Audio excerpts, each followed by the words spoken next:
నేటి దినమునగా ఏర్పాటు చేయబడి పరిశుద్ధ లేఖన భాగము కీర్తన గ్రంథము 92వ అధ్యాయం 1వ వచనం. యెహోవాను స్తుతించుట మంచిది. ఒక్క నిమిషం.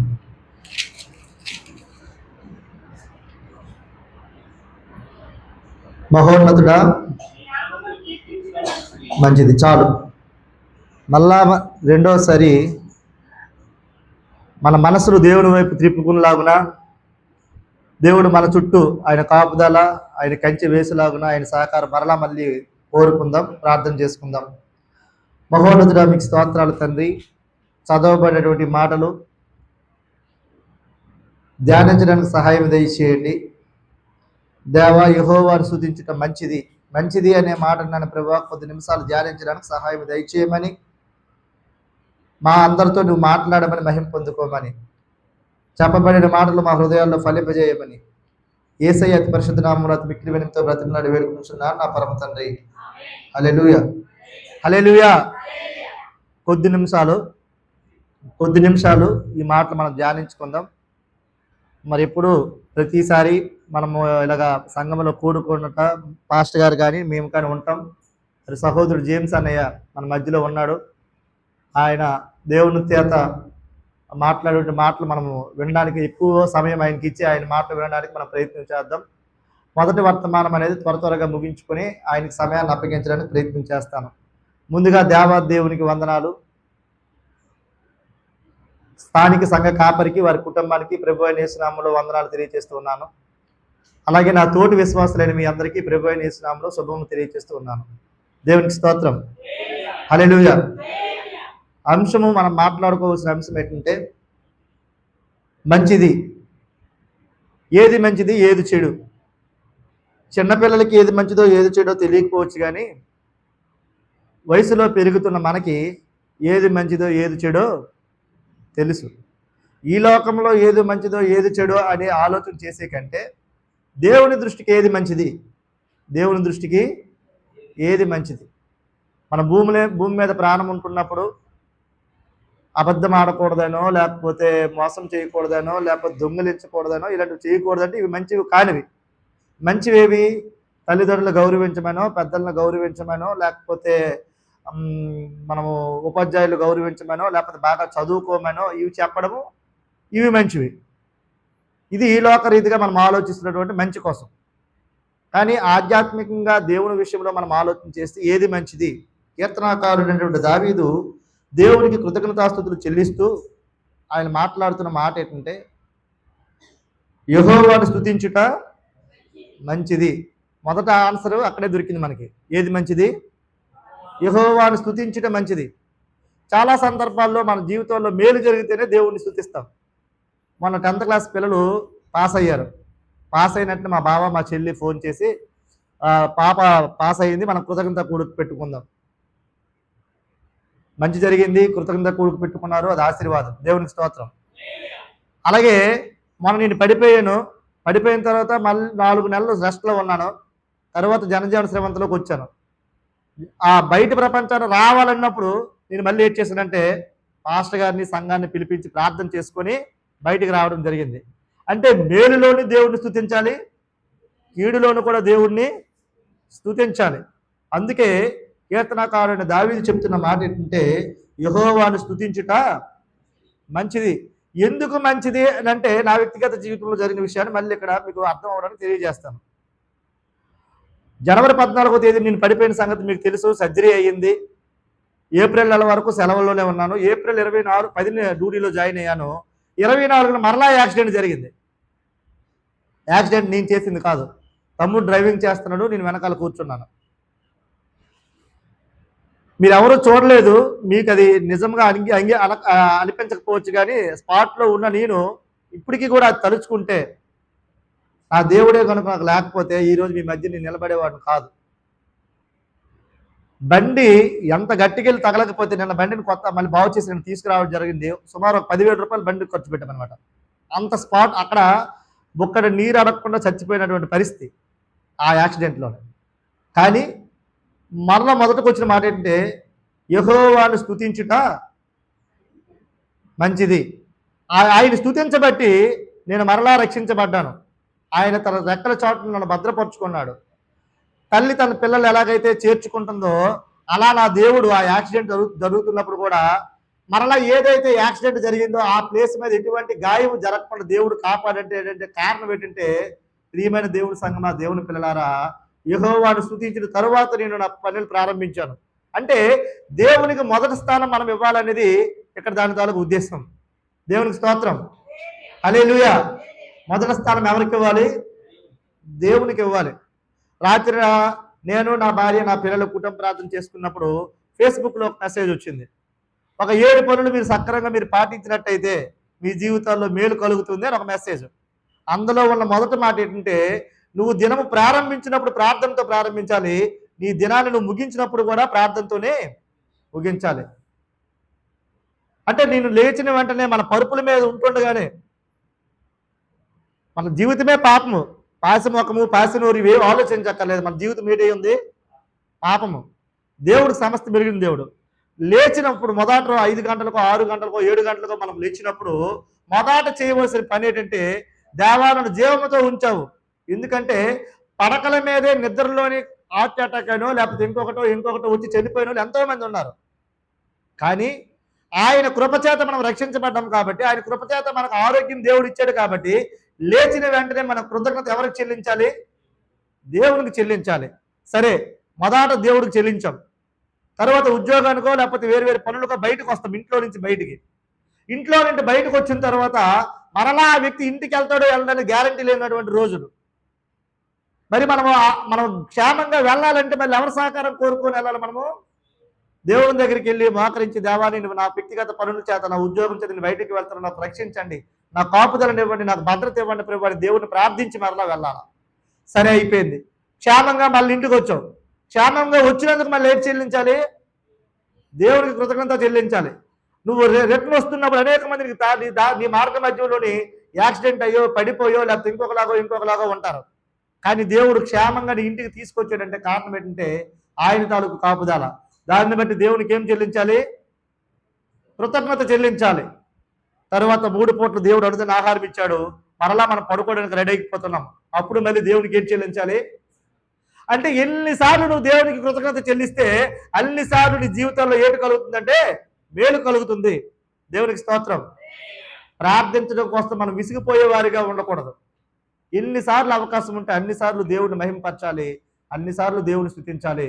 దావీదు తన వ్యక్తిగత జీవితంలో అనుభవించాడు కాబట్టే ఆయన చేస్తున్నటువంటి పని ఏంటంటే యెహోవాను స్తుతించుట మంచిది.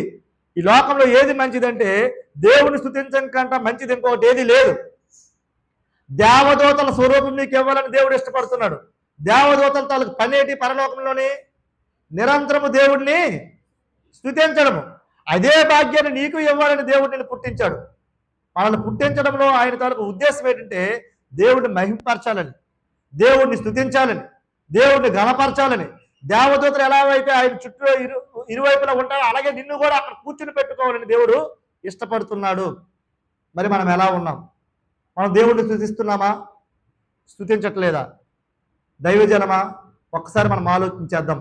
ఇంతవరకు కనుక నువ్వు నిర్లక్ష్యంగా ఉంటే దేవుడు చెప్తున్నాడు, ఈ లోకంలో నువ్వు మంచి అని ఆ మంచి వెనకాల పరిగెడుతున్నావేమో, ఆ మంచి నిన్ను రక్షణ వైపు తీసుకెళ్ళదు. ఇక్కడ నువ్వు సంపాదించుకున్న పేరు ప్రఖ్యాతులు లేకపోతే ఇటువంటి మంచి అనుకునేది నేను పరలోక రాజ్యాన్ని తీసుకెళ్ళదు. ఏది తీసుకెళ్తుందంటే నువ్వు దేవుణ్ణి స్తుతించడం చేత అది మంచిది, అది నిన్ను నిత్యజీవానికి తీసుకెళ్తుంది. దేవునికి స్తోత్రం, హల్లెలూయా.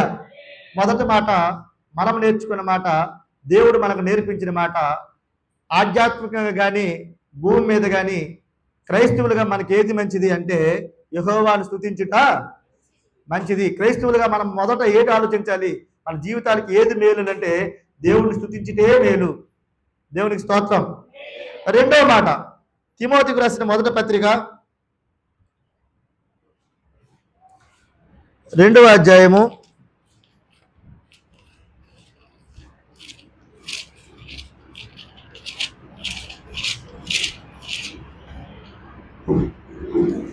1 నుంచి 3 వచనాలు.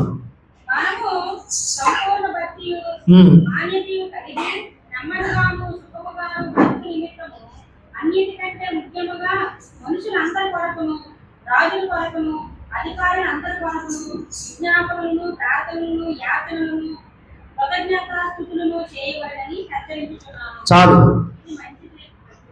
ఇది మంచిది మన రక్షకుడకు దేవుని దృష్టికి అనుకూలమైనదనై ఉన్నది. చాలు. ఇక్కడ ఏది మంచిది అనేది మళ్ళీ ఇక్కడ రెండో మాటలో అపోస్తలుడైన పౌలు తిమోతికి రాసిన మొదటి పత్రికలో మనకు తెలియజేస్తా ఉన్నాడు ఏది మంచిది. ఇక్కడ ఈ మూడో మాటలోని ఇది మంచిదియు మన రక్షకుడకు దేవుని దృష్టికి అనుకూలమై ఉన్నది. ఏటి మంచిదంటే 1-2 వచనంలో రాయబడిన మాట, మనము సంపూర్ణ భక్తియు మాన్యతయు కలిగి నెమ్మదిగాను సుఖముగాను బ్రతుకు నిమిత్తము అన్నిటికంటే ముఖ్యముగా మనుషులందరి కొరకు రాజుల కొరకు అధికారుల కొరకు విజ్ఞాపనలు ప్రార్థనలు యాచనలు చేయుట మంచిది. మన సుఖంగా ఉండాలంటే, మన జీవితాల్లో నెమ్మది కలగాలంటే ఇక్కడ పౌలు చెప్తున్న మాట ఏంటంటే కృతజ్ఞతాస్తుతులు చెల్లించాలి, యాచనలు ప్రార్థనలు చేయవలసిన అవసరం ఉంది. ఎవరి కోసం చేయాలి? మన కొరకు మనం చేయడంలో గొప్పతనం లేదు. నేను బాగుండాలి, నా భార్య బాగుండాలి, నా పిల్లలు బాగుండాలి అనుకోవడం తప్పు కాదు, అలా ప్రార్థించడం కూడా తప్పు కాదు. అలా ప్రార్థిస్తూ ఇక్కడ మనం తెలుసుకోవాల్సినవి ఏంటంటే మన శత్రువుల గురించి మనం ప్రార్థించే అనుభవంలోకి వెళ్ళాలి. ఎవరి గురించి ప్రార్థించాలి? శత్రువులు ఇప్పుడు ఎక్కడో లేరు, మన ఇంట్లోనే ఉన్నారు. చాలాసార్లు సరదాగా మనం మాట్లాడుకుంటాం, ఒక కొడుకు రూపంలోనో, ఒక కూతురు రూపంలోనో, ఒక అత్త రూపంలోనో, ఒక మామ రూపంలోనో. అంటే ఏంటంటే మాటలో సఖ్యత లేకపోవడం వల్ల విభేదాలు కలుగుతున్నాయి. వాటి వల్ల ఏంటొస్తుందంటే మనము విచ్ఛిన్నం అయిపోతున్నాం. మరి ఆ మొండి హృదయాలు ఏవైతే ఉన్నాయో, లోబడే మనసు ఉంటే అవి రావు. పెద్దలంటే గౌరవము, లోబడే మనసు ఉంటే అవి రావు. ఆ మనసు మనకు రాకపోవడానికి గల కారణం ఏంటంటే సాతాను ప్రయత్నం. మరి నువ్వు దాన్ని అధిగమించాలంటే నీకు ఆ శక్తిని ఎక్కడ పొందుకోగలుగుతావంటే వాక్యం చెప్తుంది, అలాంటి వారి గురించి నువ్వు వెయిట్ చేయాలి, ప్రార్థన చేయాలి. తాగుబోతైన భర్త ఉన్నాడు, మారట్లేదు, నువ్వు ఎన్నిసార్లు చెప్పినా. నీ దగ్గర శక్తి చాలడం లేదు. నువ్వు మన దగ్గర ఉన్న ఒకే ఒక ఆయుధం ఏంటంటే మనం ప్రార్థన చేయాలి. నీ పిల్లలు ఎన్నిసార్లు చెప్పినా వినట్లేదు. నీ మాట నువ్వు ఒకటి చెప్తే వాళ్ళు వ్యతిరేకంగా నీకు మాట్లాడతారు. వాళ్ళు ఎలా సరి చేసుకోగలుగుతాం? ప్రార్థనే. ప్రియమైన దేవుని సంగమా, మన ఇంటిలో నెమ్మది, మన హృదయాల్లో నెమ్మది రావాలంటే మనము మన శత్రువుల విషయం కానీ, మనుషులు ఇతర మనుషులు బట్టి కానీ, మనల్ని పరిపాలించే అధికారులు బట్టి కానీ, రాజులను బట్టి కానీ మనం ఏం చేయాలి? ప్రార్థన చేయాలి. అదే మూడో మాటలు అంటున్నాడు, ఇది దేవుని దృష్టికి మంచిది. ఏది మంచిదని మనం ఆలోచన చేస్తే మొదటిది దావీదు చెప్తున్నట్లు యెహోవాకు కృతజ్ఞత స్తుతి చెల్లించుట మంచిది.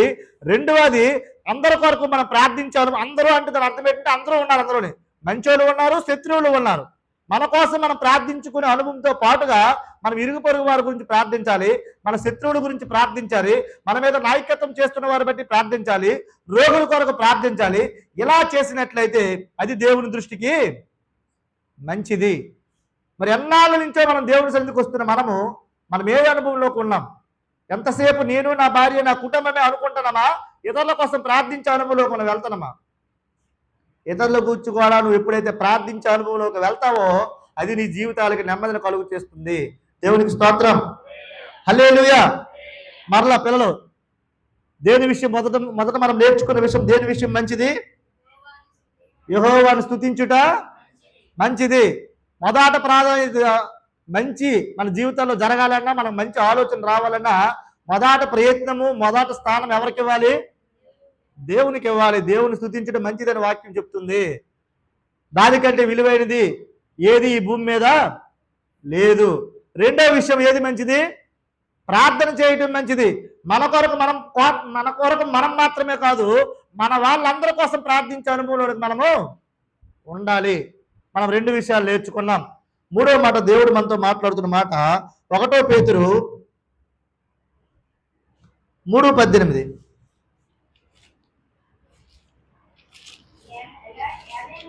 యాలనగా మనలను చదువమ్మా.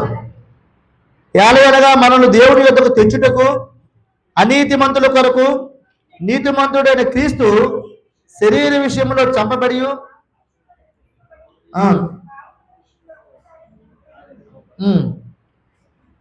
చదువు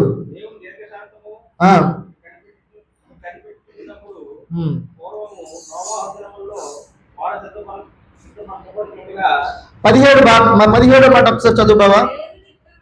దేవుని చిత్తం అలాగున్న ఎడల కీడు చేసి శ్రమపడుట కంటే మేలు చేసి శ్రమపడితే బహు మంచిది. చూడండి, పేతురు రాసినటువంటి మొదటి పత్రికలోని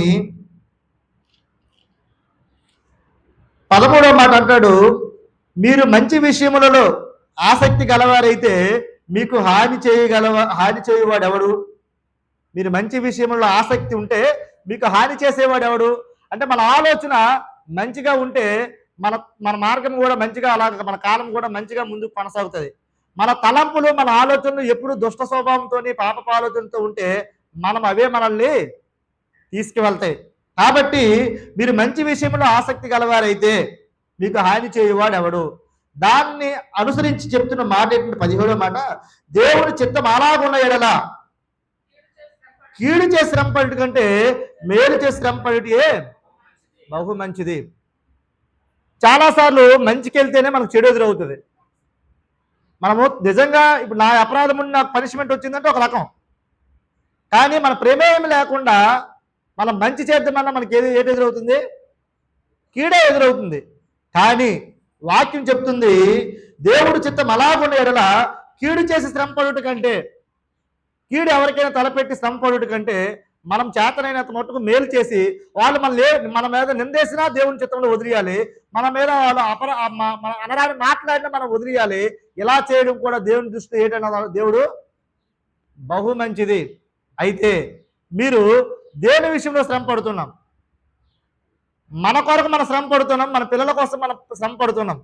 దేవుని రాజ్య స్థాపనలో కూడా మీరు శ్రమ పడితే, దేవుని సత్య సువార్త ప్రకటించట్లో మీరు శ్రమ పడితే, దేవుని తాలూకు పరిచర్యలో నువ్వు శ్రమ పడితే, దాని విషయంలో కూడా మనకి మంచిది. దేవునికి స్తోత్రం, హల్లెలూయా. కాబట్టి కీడు చేసి శ్రమ పడుట కంటే మేలు చేసి శ్రమ పడుట బహు మంచిది. 3 విషయాలు ఇప్పుడు మనం మరలా నేర్చుకున్నాం. ఎందుకంటే 1 తర్వాత 2, 2 తర్వాత 3 చెప్తున్నాను, మనం మర్చిపోకూడదని. ఏది మంచిది? మొదటిది దేవుని స్తుతించుట మంచిది. రెండోది ఏంటి మంచిది? అందరి కొరకు ప్రార్థించుట మంచిది. 3వ విషయము కీడు చేసి మేలు చేయట కంటే మేలు చేసి శ్రమ పడుట బహు మంచిది. అది దేవుని విషయంలో కావచ్చు, లేకపోతే మన రక్త సంబంధికుల విషయంలో కావచ్చు. వాళ్ళ దగ్గర మనం బదులేది ఆశించకుండా మనం మేలు చేసి శ్రమ పడినా అది ఎవరు చూస్తున్నారు? దేవుడు చూస్తాడు. కాబట్టి ఇది కూడా దేవుని దృష్టికి మంచిది. 4వ మాట మనం ధ్యానిద్దాం. అపోస్తుల కార్యములు 10వ అధ్యాయం 33వ వచనం.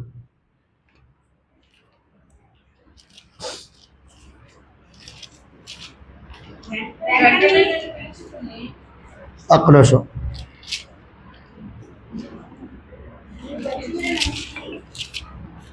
అపోస్తుల కార్యములు 10:33 కదమ్మా, చదువునా?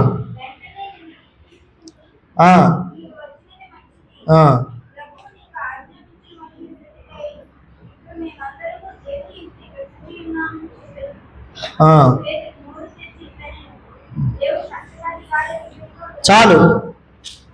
మన జీవితాల్లో శ్రమలు వచ్చినప్పుడు కానీ, లేకపోతే మనం ఏవైనా అనుభవిస్తున్నప్పుడు కానీ, మరి రోగంతో ఉన్నప్పుడు కానీ, లేకపోతే మేలు జరిగినప్పుడు కానీ మనము దైవ సేవకులు పిలిపించుకొని ప్రార్థించుట మంచిది. పేతురు కొర్నేలుని దర్శించుట. పేతురు ఎవరిని దర్శిస్తున్నాడు? కొర్నేలుని ఆ సందర్భంలో వచ్చినటువంటి మాట ఇది. ఏంటంటే, వెంటనే నిన్ను పిలిపించింది, నీవు వచ్చినది మంచిది. అంటే దైవ సేవకుల్ని మన ఇంటికి పిలిపించుకొని, ఎవరిని పిలిపించుకొని? ఇక్కడ కొర్నేలి పేతురుని పిలుస్తున్నాడు. మరి మనము కూడా మన వ్యక్తిగత జీవితాలలో మేలు వచ్చినప్పుడైనా, శ్రమ వచ్చినప్పుడైనా మనం ఎవరిని పిలిపించుకోవాలి? దైవ సేవకుల్ని మన ఇంటికి పిలిపించి, వెంటనే నిన్ను పిలిపించింది, నీవు వచ్చినది మంచిది, ప్రభువు నీకు ఆజ్ఞాపించినవన్నీ వినుటకై ఇప్పుడు మేమందరము దేవుని ఎదుట ఇక్కడ కూడి ఉన్నామని చెప్పాను. అందుకు పేతురు నోరు తెరిచి ఇట్లనెను. మన మంచి విషయంలో కానీ, చెడు విషయంలో కానీ, మన జీవితంలో ఏది జరిగినా మనము, ఎందుకంటే సేవకులకు తాలూకా భారము మనం ఆలోచన చేయాలి. ఒక ఆదివారం మాత్రమే మనము దేవుని సన్నిధికి వచ్చి వాకరించి ప్రార్థించి మన తాలూకా శ్రమలు మన తాలూకా కష్ట సుఖాలు దేవుని సన్నిధిలో మనం చెప్పి మనం వెళ్ళిపోతాం. కానీ సేవకులు వాళ్ళ మోకరించి వాళ్ళ కన్నీరు కార్చి సేవకులు కానీ సేవకురాలు కానీ మన కొరకు ప్రార్థించడం చేత ఆ ప్రార్థన ద్వారా మనకు భద్రత కలుగుతుంది. నమ్మిన వారు దేవునికి స్తోత్రం చెప్పండి. హల్లెలూయా. దైవ సేవకులు మనకు వచ్చినప్పుడు ఎప్పుడు కనబడతారంటే ప్రసంగించినప్పుడు మాత్రమే ఆయన లేచి నిలవబడి మనకి కళ్ళకి కనబడుతూ ఉంటారు. మిగిలిన సందర్భాల్లోని వాళ్ళ అనుభవం మొత్తము కన్నీరు కార్చి ప్రార్థిస్తారు మన కొరకు. ఉపవాస ప్రార్థనని, సంఘ ప్రార్థనని, కుటుంబ ప్రార్థనలని, సువార్త కూడికలని, ఇలా అనుక్షణం వారి జీవితం మొత్తము ఎవరి కోసమండి? అది మనం బాగుండాలి, వాళ్ళ విశ్వాసులు బాగుండాలి, వాళ్ళ ఆరోగ్య పరిస్థితులు బాగుండాలి, వారి ఆర్థిక పరిస్థితులు బాగుండాలి. నా సన్నిధి అంటే దేవుని ఫలానా సంఘము, ఆ సంఘంలో ఉన్నవారు దేవుడు ఆశీర్వదించాడు, అక్కడికి వెళ్ళిన తర్వాత వారు పిల్లలు కన్నారు, అక్కడికి వెళ్ళిన తర్వాత వారికి ఉద్యోగాలు సమకూర్చబడ్డాయి, అక్కడికి వెళ్ళిన తర్వాత వారి రోగాలు తొలగిపోయాయి. అది ఎవరికి గొప్ప? దేవుడి నామానికి ఎలాగో మహిమ కలుగుతుంది. కానీ మా నాన్న నేను బాగుపడితే మొదట సంతోషించిన వ్యక్తులు ఎవరు? నా తల్లిదండ్రులు.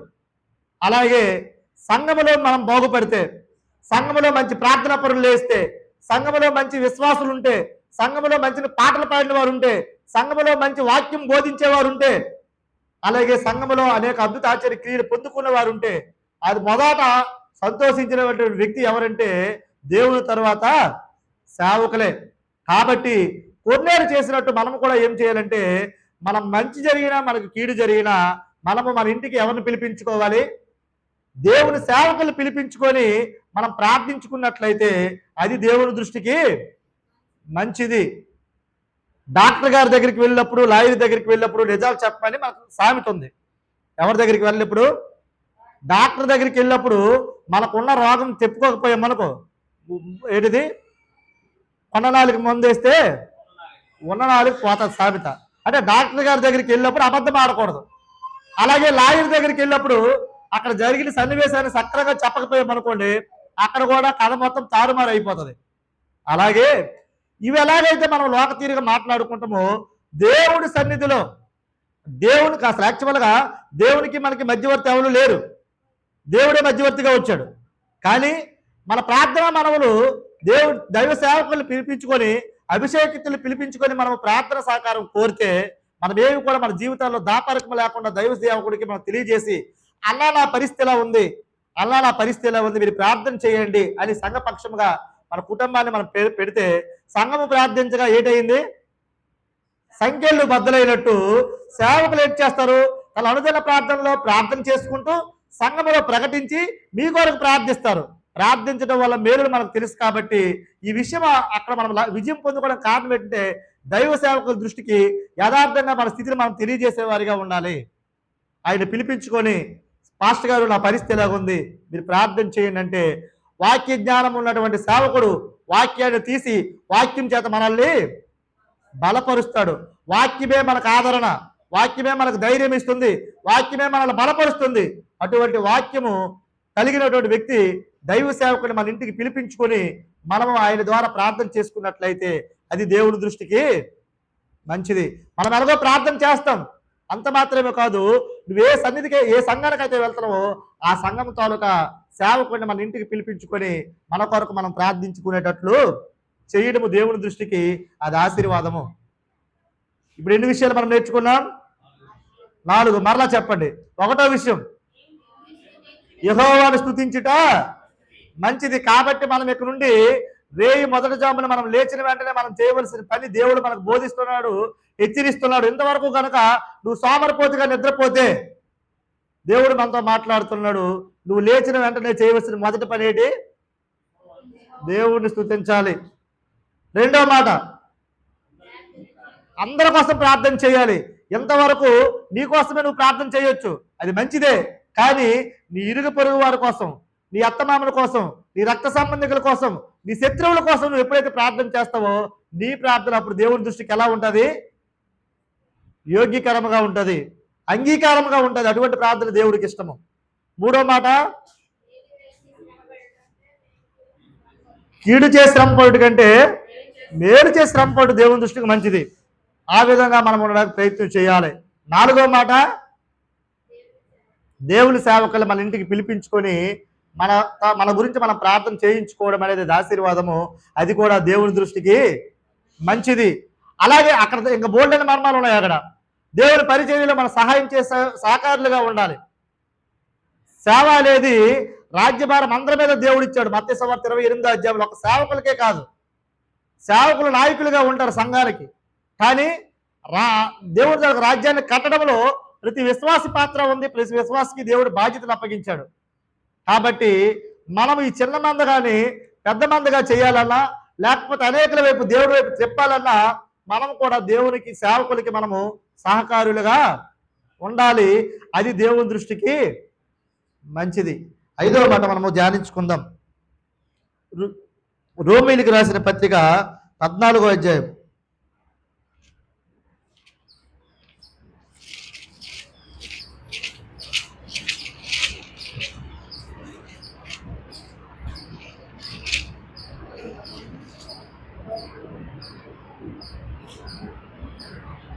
ఇరవై 21వ వచనం. మాంసం తినుడు గాని ద్రాక్షారసం తాగుడు గాని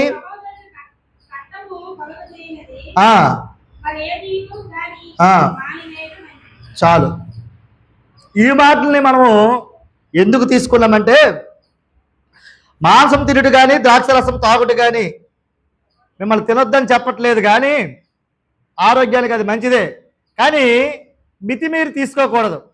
అలాగే ద్రాక్షారసం అనగా మద్యపానం, దానిని తీసుకోవడం వల్ల మనకు తెలుసు, ఒకటి తన ఆరోగ్యం పోతుంది, రెండోది కుటుంబము విచ్ఛిన్నం అయిపోతుంది. కాబట్టి వాటికి దూరంగా ఉంటూ తర్వాత మాట్లాడి నీ సహోదరునికి అర్థం కలుగు చేయండి. మరి ఏది కానీ మన జీవితాల్లో ఉంటే వాటిని మానివేయడం అనేది మంచిది. పాపం అంటే దేవుడు చెప్తున్న మాట ఏంటంటే, ఆజ్ఞ అతిక్రమే పాపం దేవుడు అన్నాడు. వ్యభిచరించడము, త్రాగుబోతుతనము, లేకపోతే మోసం చేయడము, దొంగతనము, నరహత్య, ఇవన్నీ కూడా 10 ఆజ్ఞల్లో ఇమిడి ఉన్నవే. అందులో ఇంకొక మాట ఏంటంటే, 9 నెరవేర్చి 1 నెరవేర్చకపోయినా 9 నెరవేర్చిన బట్టి నువ్వు మంచివాడిగా ఎంచబడవు. 10/10 రావాల్సిందే, 10కి 10 నువ్వు పాటించవలసిందే. అయితే శారీరక రీతిగా ఈ భూమి మీద ఉన్నప్పుడు మనకు ఆటంకాలు ఏర్పడుతున్నప్పుడు వాక్యం చెప్తుంది, ఏదైతే నీ జీవితాల్లో ఆటంకంగా ఉంటుందో దాన్ని మానివేయడము మంచిది. దాన్ని విడిచిపెట్టాలా. ఎప్పుడైతే దాన్ని విడిచిపెడతావో, పాపములు ఒప్పుకునేవాడు చాలా తక్కువ. మనం అందరం పాపాలు ఒప్పుకొని ఇక్కడికి వచ్చాం. ఒప్పుకోవడం మాత్రమే కాదు, దాన్ని విడిచిపెట్టుకుంటే ఇంకా ఆశీర్వాదం.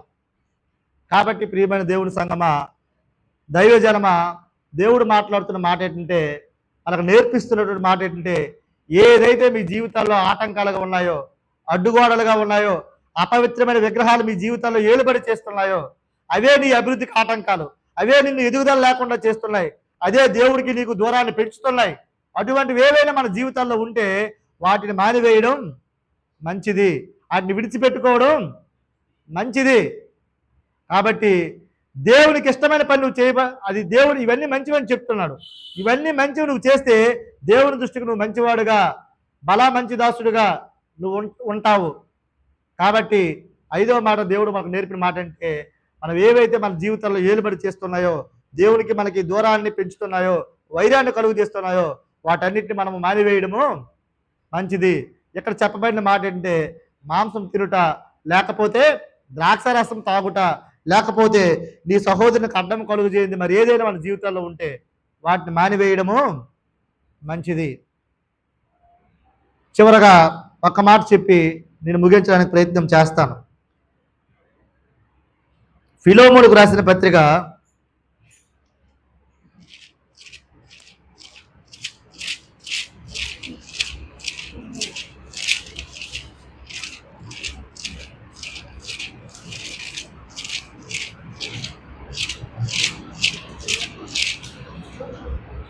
1వ అధ్యాయము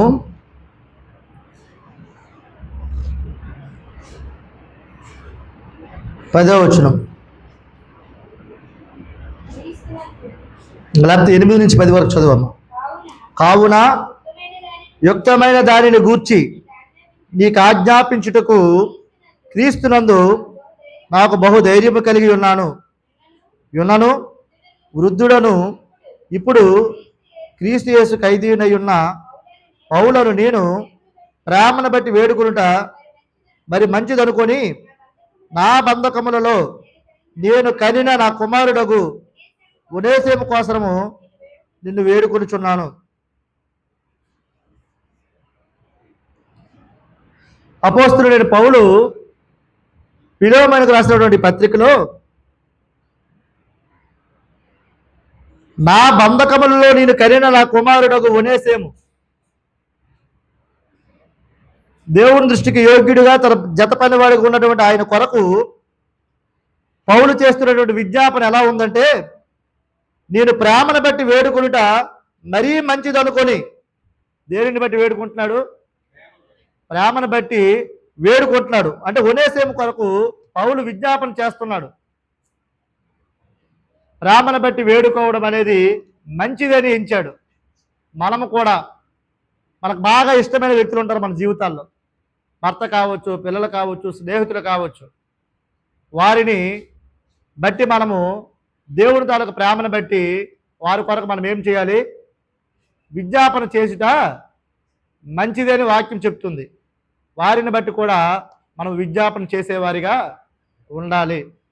ఎప్పుడైతే నీ బ్రతుకు జీవితంలో ఇవన్నీ మంచివని దేవుడు చెప్తున్నాడు కాబట్టి వాక్యానుసారంగా అవన్నీ నువ్వు పాటిస్తే నీ జీవితాల్లో నెమ్మది కలుగుతుంది. నీ జీవితాల్లో ఆశీర్వాదాలనే మనము చూస్తాం. కాబట్టి ప్రియమైన దేవుని సంగమా, ఇంతవరకు నువ్వేది మంచిది అనుకున్నావో నీ జీవితంలో చాలా మంచివి ఉంటాయి. మన జీవితాల్లో మంచి ఇల్లు కావాలి, మంచి వాహనం కావాలి, మంచి భర్త కావాలి, మంచి భార్య కావాలి, మంచి పిల్లలు కావాలి, మంచి కోడలు రావాలి, లేకపోతే ఇంకా మంచివి ఒక్కొక్కరికి ఒక్కొక్క జీవితాల్లో ఒక్కొక్కటి మంచిగా ఉంటాయి. కానీ దేవుడు తెలియజేస్తూ ఉన్నాడు, మనకేది మంచిది క్రైస్తవులుగా అంటే దేవునికి స్తుతి చెల్లించడం మంచిది, రెండవది ప్రార్థన చేయటం మంచిది, మూడవది మేలు చేసి శ్రమపడుట కంటే కీడు చేసి శ్రమపడుట కంటే మేలు చేసి శ్రమపడటం దేవుని దృష్టికి మంచిది, సేవకులు పిలిపించుకొని ప్రార్థించడం మంచిది, ఆటంకపరిచే మన జీవితాల్లో ఏవైనా ఉంటే వాటిని మానివేయడం మంచిది, చివరగా విజ్ఞాపనలు మన మన స్నేహితులు బట్టి ప్రేమతో కూడా విన్నపములు విజ్ఞాపనలు దేవుని దృష్టికి చెల్లించుట మంచిది. క్రైస్తవులుగా మనము ఇవి మంచిగా ఎంచి మన జీవితాల్లో దేవునికి మొదటి స్థానం ఇచ్చి మనం ముందుకు కొనసాగినట్లయితే మన జీవితాలు ఆనందమయంగా ఉంటాయి. మన జీవితాలు దేవుని దృష్టికి ఇష్టకరంగా ఉంటాయి. దేవునికి ఇష్టకరంగా మనం ఉండడం కొరకు మన ప్రయత్నం చేయాలి. ఇంతవరకు అలాగా లేకపోతే దేవుడిని మనం ప్రార్థిద్దాం. చాలా వరకు మనందరం బాగుండాలనే ప్రయత్నం చేస్తాం, చాలా బాగుండాలనుకుంటాం. కానీ మన శరీరము మన ఆత్మ అనేవి నానా రకాలుగా ఆలోచిస్తాయి. ఎందుకంటే ఆయన మనల్ని పుట్టించిన విధానం అందరినీ ఒకేలాగా పుట్టించాడు. కానీ పెరిగి పెద్ద అవుతున్న కొద్ది మనమే వేరు వేరు తంత్రాలు కల్పించుకొని మన ఇష్టానుసారంగా మనం జీవిస్తున్నాం. కాబట్టి ప్రియమైన దేవుని సంగమా, దేవుని పిల్లలారా, ఇవన్నీ మంచిది దేవుని దృష్టికి. కాబట్టి ఇక నుండి మనం ఆ విధంగా ఆయన దృష్టికి మంచివారిగా ఉండాలంటే ఈ మంచి పనులు మనం చేస్తే ఆ నిత్యరాజ్యాన్ని మనము స్వతంత్రించుకునేవారిగా ఉంటాం. అలా ఉండాలని ఒకవేళ మనం ఉండకపోవడం కారణం కూడా ఉంది. సాతాను ఇప్పుడు కూడా మన మీద ప్రయత్నం చేస్తూనే ఉంటాడు. నువ్వు మంచి వైపు వెళ్తుంటే మరలా ఆయన వెనక లాగుతూనే ఉంటాడు. మన శక్తి చాలదు, మన జ్ఞానం చాలదు, మన బలం చాలదు. ఎందుకంటే ఆయన సాతాను కూడా బలవంతుడు. కానీ అలాంటి సందర్భంలో మనం గుర్తుంచుకోవాల్సింది ఏంటంటే లోకంలో ఉన్న అన్నిటికంటే గొప్పవాడు మనలో ఉన్నవాడు. సాతాను కంటే గొప్పవాడు ఆయన బలం కంటే నా దేవుడి బలం ఎక్కువ. ఆ విశ్వాసము ఆ నమ్మకం కలిగి దేవుని సన్నిధి దగ్గరికి వచ్చి దేవాన్ని దీంతో పోరాటం చేస్తాను, వ్యక్తులతో పోరాటం కాదు, మనలో ఏలుబడి చేస్తున్న పాపం మీద పోరాటం చేయాలా. ఆ పోరాటం చేసినప్పుడు దేవుని శక్తిని నువ్వు అడిగితే దేవుడు ఆ శక్తిని మనకిస్తే తప్పనిసరిగా దాని నుంచి మనము బయటపడగలుగుతాం. అప్పుల్లో నుంచి నువ్వు బయటపడాలి. చాలామంది అప్పులు ఉన్నప్పుడు చనిపోవడానికి వెళ్ళిపోతూ ఉంటారు. చనిపోయే ముందు దేవుడి శక్తిని నువ్వు కోరుకుంటే చనిపోయే మనసు నీ దగ్గర తీసి ఆ మార్గాలన్నింటినీ దేవుడు సరళం చేస్తాడు.